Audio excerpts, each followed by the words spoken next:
This offseason, the New York Jets look to upgrade their offensive line, and back in March, Gang Green signed guard Laken Tomlinson to a 3-year deal. This week, Tomlinson chatted with New York Post sports columnist Steve Serby for his weekly Q&A, and Steve joins me now for another Sundays with Serby. Steve, how's it going, man?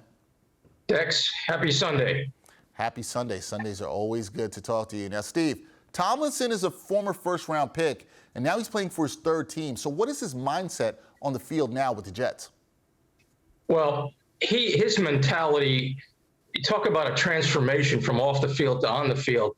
He's a guy who hopes that the opponent, the defensive lineman in front of him, feels fear when he opposes him, when he looks at him, which is kind of the same way I hope you look at me, Dex. But there's nothing better for Laken Tomlinson than knowing he has taken away the will of the opponent. He wants to establish an identity on the Jets offensive line as a nasty unit that no one wants to play. He thinks they can easily become a top 10 unit, but, you know, as Ernie Accorsi, the former Giants GM, once told me, the offensive line is like a fist. If one finger isn't working, then the fist won't be working. So let's see the Jets function better at home as an offensive line than they did in the opener. They're 24th in rushing offense. That has to change.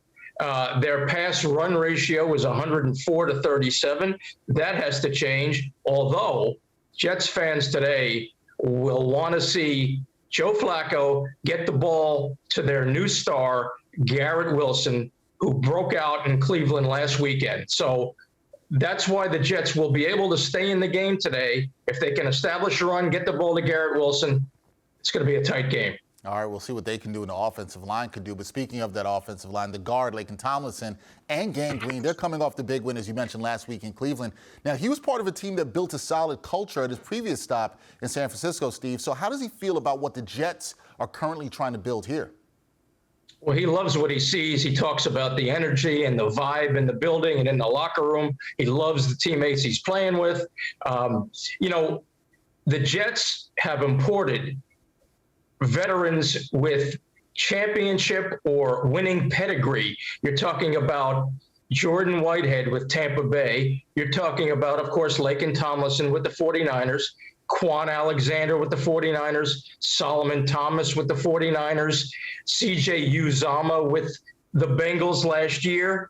So it's an interesting mix of young talent, great draft by Joe Douglas, and vets with winning experience, but they've got to do it on the field. I mean, they're 45-53, I believe the stat is, at home since 2010. They're 4-13 at home in the last 17 games. So they have to do it on the field. It's the chicken and the egg argument. Does a winning culture produce winning, or does winning produce a winning culture?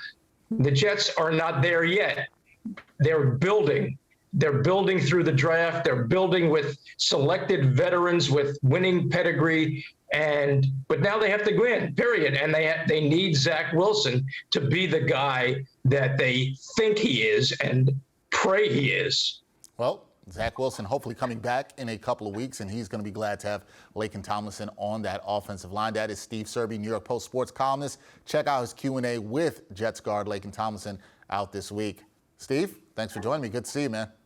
And one more thing, Dex, don't forget, I will have a surprise Q&A in Monday's New York Post. Ah, there you go. Also keep your eyes peeled for that. Surprise Q&A. You know Steve's full of surprises. No surprises on the camera here today, but always good to see you, Steve. And you do not inspire fear when I look at you. That does not happen at all. I don't? What do I inspire? What do I inspire? Hope for continued great Sundays with Serby. That's what you inspire. Great answer. I love that answer. That's why I love this segment with Dexter Henry. There you go. Always a professional. Thanks, Steve. Thank you, Dex. All right.